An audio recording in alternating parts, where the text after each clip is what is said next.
My golden brother ruined my vacation to steal my girlfriend. I exposed him. Now he's alone. My name is Zach. I'm 26, and I used to have a brother, Daniel, who just turned 28. Daniel wasn't just any older brother. He was the golden child. Growing up, the praise people showered on him was constant, almost like a chant in the background of my life. Family gatherings, school events, wherever we went, everyone seemed to have something to say about him. "Oh, Daniel's a swimming star. Daniel's the most charming guy in the room." It was like he had this aura about him. He'd flash that smile, and suddenly, he'd become the center of attention. People treated him like he was glowing, like a Christmas tree covered in lights that everyone just had to gather around. But that glow was only skin deep.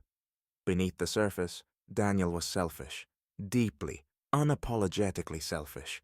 He knew how to make people adore him, but that charm was just a mask for his own self-serving motives. The worst part was, he was so good at it that hardly anyone else saw the cracks. They just saw the perfect son, the charming friend, the guy who had it all together. And honestly, I tried to ignore it. As long as he didn't bring his games into my life, I was fine with it.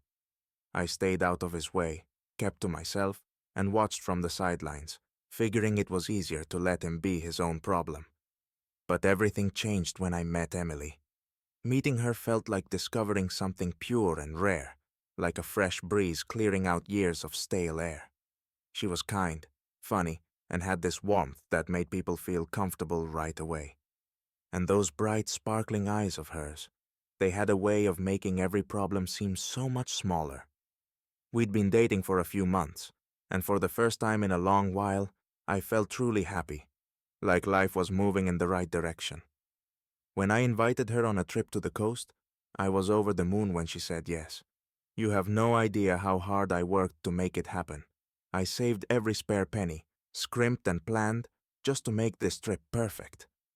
I found this small, secluded cabin right by the ocean, a place where we could be alone and unwind with the waves as our soundtrack. I had it all mapped out. Quiet, romantic evenings, lazy beach walks, the kind of peace and connection I'd been craving for so long. Daniel, of course, had to comment on my plans. He put on his supportive brother act, saying something like, "Wow, Zach, didn't know you had it in you to be so romantic. Good for you, bro." It sounded nice on the surface, but I knew him too well to miss the sarcasm. There was an edge in his voice, a hint of mockery. And yes, I noticed the way he looked at Emily. It wasn't just a casual glance, it was an intense, calculating stare, as if he was sizing her up, figuring out what it would take to turn her attention toward him. My brother has this unsettling habit of looking at people like they're objects, things he can manipulate and collect as trophies. At first, I tried to brush it off, telling myself I was imagining things. But the signs kept piling up. He'd make comments about her when we were alone, ask oddly probing questions about our relationship, and throw in little digs that seemed designed to make me doubt myself. And slowly, I realized what he was doing. My brother wasn't just idly observing. He was setting his sights on Emily. When Emily started spending more time with Daniel, I really tried to brush it off as just coincidence. I told myself it was just my brother being his usual self, hanging around, cracking jokes, trying to be the center of attention. But it didn't take long for me to notice that these random encounters weren't quite so random. He'd always find a way to be around when Emily was, like he'd mapped out her schedule in advance. And he wasn't showing up in sweatpants or looking casual. He'd arrive looking like he was ready for a photo shoot, his charm dialed up so high you could practically see it radiate off him. At first, I thought maybe I was overreacting. This was Daniel, after all, my golden brother, who'd always had people orbiting around him, who loved being the center of attention. But it was hard to ignore how polished he was, the way he seemed to make these appearances just as Emily was around. One evening, I came home to find them both laughing in the kitchen, their heads tilted toward each other in a way that felt almost too close. They were laughing like kids sharing a secret, a private joke I wasn't a part of. I'm generally a patient guy, but something inside me twisted sharply, hearing that laugh, like a knot forming in my stomach that wouldn't go away. The thing was, it wasn't just laughter. It was the tone, this overly familiar, almost flirty vibe between them, like they were bonding over something more than just small talk. I tried to calm myself down. I told myself, it's just your girlfriend and your brother. He's not trying to steal her. You're probably overthinking it. But a part of me knew better. This wasn't just casual friendly conversation. Daniel had that look in his eyes, that intense gaze he uses when he's focused on something he wants. I could see it clear as day, even if no one else could. And the worst part? Daniel knew exactly how to charm people. He's a master manipulator, with this uncanny ability to pick up on people's weaknesses, like an eagle spotting its prey from a mile away.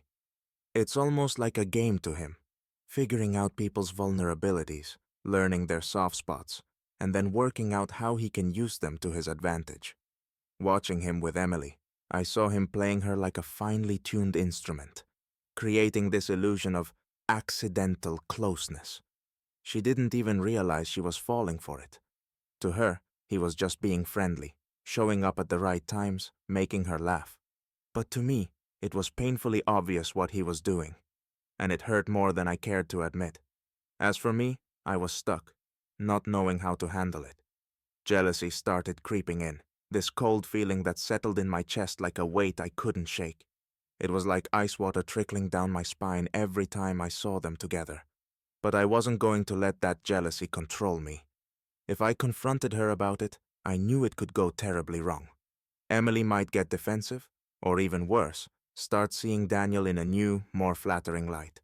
Just mentioning it might plant the idea in her head that he was somehow better than me, more exciting, more charming. It was like holding a grenade with the pin pulled. One wrong move, and everything could explode in my face. So I kept quiet, swallowing down the tension and trying to convince myself it would all blow over. I told myself that Daniel's charm was shallow, that Emily was smart enough to see through it. But the longer I stayed silent, the more I felt like I was losing control of the situation. By the third day of this little show, Daniel decided he was going to raise the stakes. He pulled Emily aside and asked if they could meet in private to talk about something important. Important? Really, Daniel? Now you're an expert in important matters, including my relationship? At first, I tried to stay calm, thinking maybe he was just being his usual, overly charming self, offering her some work advice or life tips. Maybe he's just talking to her about travel, or sharing some grand life philosophy, I told myself, trying to hold on to the hope that it was innocent. But then I started hearing the way he was talking to her. This low, almost seductive tone, like he was whispering secrets only she was allowed to hear. And the things he was saying. He was telling her about the best places to travel, dropping hints about arranging unforgettable trips, just for the two of them. For the two of them. My own brother, talking to my girlfriend about taking trips without me. The thought made my blood boil.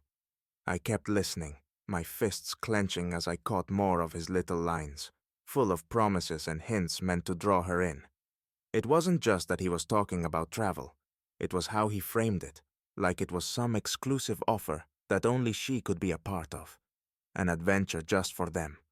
I could practically see him leaning in, giving her that signature Daniel smile, like he was offering her the world.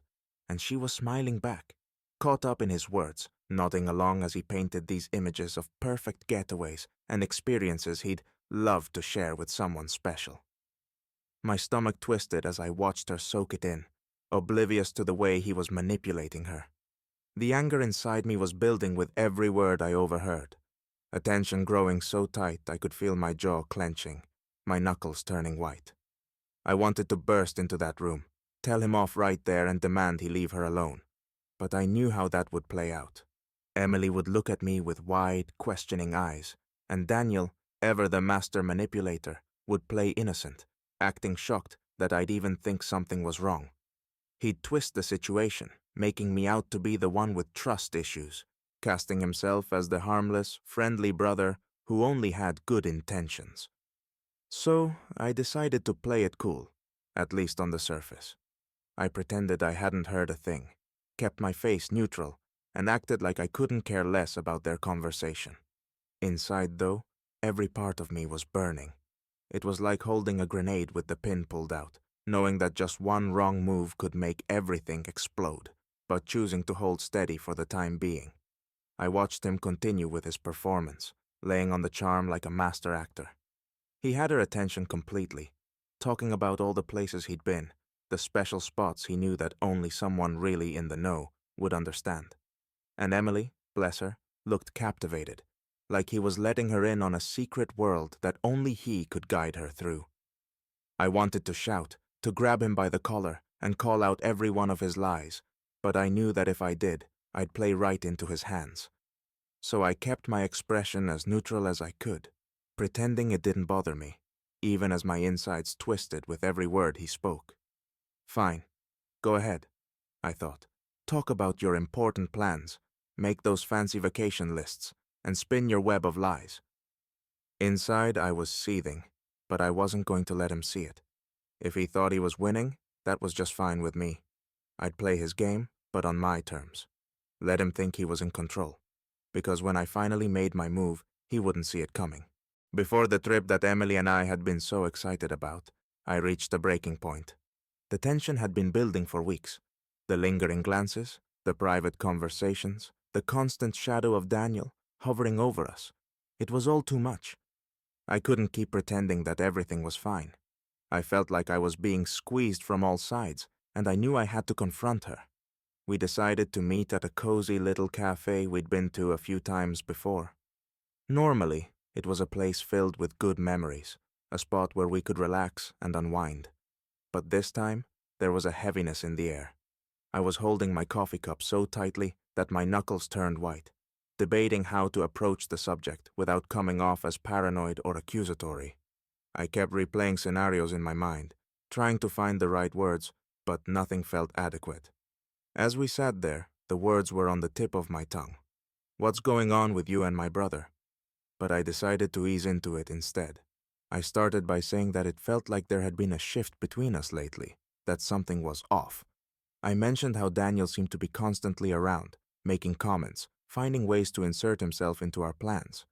I tried to phrase it carefully, almost as if I were talking about something insignificant. But the weight of my words hung in the air between us. Emily listened, but instead of looking concerned, she gave me this amused smile, like I'd just told her the punchline to a joke she wasn't expecting. I could feel my stomach drop as she laughed it off, saying, "Oh, Zach, don't be so suspicious. Daniel, he's just being friendly, that's all." There was this lightness in her tone, like she truly believed I had nothing to worry about, as if Daniel's intentions were innocent, and I was simply overthinking things. Then she casually added, almost as an afterthought, that Daniel had invited her on a trip with him, but she'd turned him down. The words hit me like a punch. My mind raced, filled with questions. He had invited her on a trip? My own brother had asked my girlfriend to go away with him, and she just brushed it off like it was no big deal. My mind kept circling around the thought. And what if she hadn't turned him down? She was saying it so casually, like it was nothing. But to me, it felt like a betrayal just waiting to happen. I forced myself to stay calm, though inside I was boiling.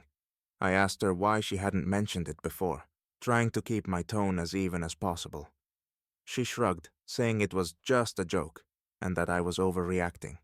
She said that Daniel was just being playful, that I was reading too much into things.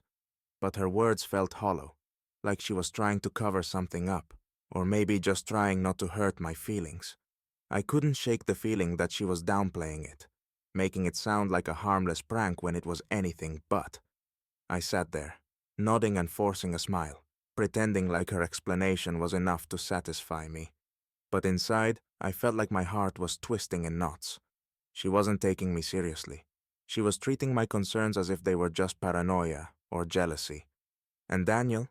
He'd managed to turn her against me without even being in the room, making her believe I was the one with the problem. As I sat there, sipping my coffee, I felt an overwhelming sense of frustration. I wanted to tell her how I felt, to lay it all out, but I could tell she wouldn't listen. She'd already made up her mind that I was being unreasonable. So, I kept quiet, playing along, pretending everything was fine, while inside I was boiling with resentment.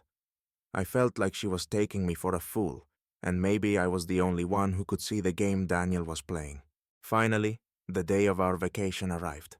I stood at the train station, ticket in hand, the scene feeling like a bad movie where the main character is about to lose it all. Emily was a no-show. No sign of her, no apology text, just silence, and her phone going straight to voicemail. I checked the time and dialed again. Still unavailable. At first I thought maybe she'd run late or lost her phone. But as the minutes ticked by, a gut feeling told me something was seriously wrong. With no other choice, I did what I should have done from the start. I called Daniel. And sure enough, he answered right away, as if he'd been expecting my call. He even had the audacity to laugh. "Looks like your vacation's not happening, bro," he said, in that smug tone he always had when he knew he'd won. And then he hung up. I just stood there, stunned, ticket in one hand, phone in the other, thinking, this can't be real. But it was. My own brother had just taken the one thing I'd been looking forward to all year, without a hint of remorse. After that, I'd had it. If Daniel thought he could just take everything that mattered to me without consequence, he didn't know me at all. You asked for this, brother, I thought, and started my own little mission. I gathered intel on him like a detective on a case, only with fewer rules and a lot more satisfaction. Within a week, I'd uncovered every corner of his perfect life, each dirty little secret he'd worked so hard to hide. Unpaid debts he'd dodged for years? Got it. Unfiled taxes? Oh, there was plenty. And his shady side gigs at work, where he played the honest employee while secretly siphoning company funds? Let's just say I could write a book titled Daniel's Double Life. When I had enough dirt, I went to work slowly, methodically. I didn't want a scene. I wanted everyone who'd ever praised the golden boy to see who he really was. So I started leaking information, bit by bit, like feeding crumbs to birds. His co-workers found out their model employee wasn't as squeaky clean as they thought. Old friends who'd looked up to him started getting anonymous messages about his debt. It was a quiet, deliberate takedown of his reputation. And the best part? Nobody suspected me. I kept it clean. Not a single thread leading back to me. After that, I'd had it. If Daniel thought he could just take everything that mattered to me without consequence, he didn't know me at all. You asked for this, brother, I thought, and started my own little mission. I gathered intel on him like a detective on a case, only with fewer rules and a lot more satisfaction. Within a week, I'd uncovered every corner of his perfect life, each dirty little secret he'd worked so hard to hide. Unpaid debts he'd dodged for years? Got it. Unfiled taxes? Oh, there was plenty. And his shady side gigs at work, where he played the honest employee while secretly siphoning company funds? Let's just say I could write a book titled Daniel's Double Life. When I had enough dirt, I went to work slowly, methodically. I didn't want a scene. I wanted everyone who'd ever praised the golden boy to see who he really was. So I started leaking information, bit by bit, like feeding crumbs to birds. His co-workers found out their model employee wasn't as squeaky clean as they thought. Old friends who'd looked up to him started getting anonymous messages about his debt. It was a quiet, deliberate takedown of his reputation. And the best part? Nobody suspected me. I kept it clean. Not a single thread leading back to me. It wasn't long before Daniel's facade cracked. Emily, who'd fallen for his helpful advice and phony drama, finally saw the truth. He'd played me as the bad guy to win her over. Classic Daniel. Then one night, Emily showed up at my door, looking guilty, her eyes wide like a cat caught stealing dinner. She started with, "Zach, I didn't know. I thought..." And honestly, I was over it. You should have seen her face when I just closed the door in front of her. Sometimes closing a door, literally and figuratively, is the best move. No apologies were going to bring back what they both destroyed. And honestly, I felt a weight lift off my shoulders. And as for Daniel, his friends, who once stuck around like fans to a celebrity, began vanishing one by one. Calls went unanswered, messages left unread. Some even blocked him. Alone, without friends, without her, and stripped of that golden boy aura he once wore so proudly. Now Daniel's completely on his own. No girlfriend, no circle of admirers, and none of the fame he cherished. The shine of the golden child has faded, like ice melting in hot coffee. And we don't speak anymore. I don't call, don't text, and honestly, it's the best gift I've ever given myself. Somehow, I think he's finally realized there's nothing genuine left behind his polished smile. He lost it all because everything he had was built on lies and manipulation. I'll see him on the street sometimes, standing alone, looking lost among people who no longer care about his cool act. His face has that blank, confused look of someone who woke up and found that everything he thought was his had slipped away. Now I can finally live. I can plan my future without Daniel's shadow over my shoulder, without his cold gaze taking from me what I hold dear. I feel free, like the show's over, and the only one left on stage is me.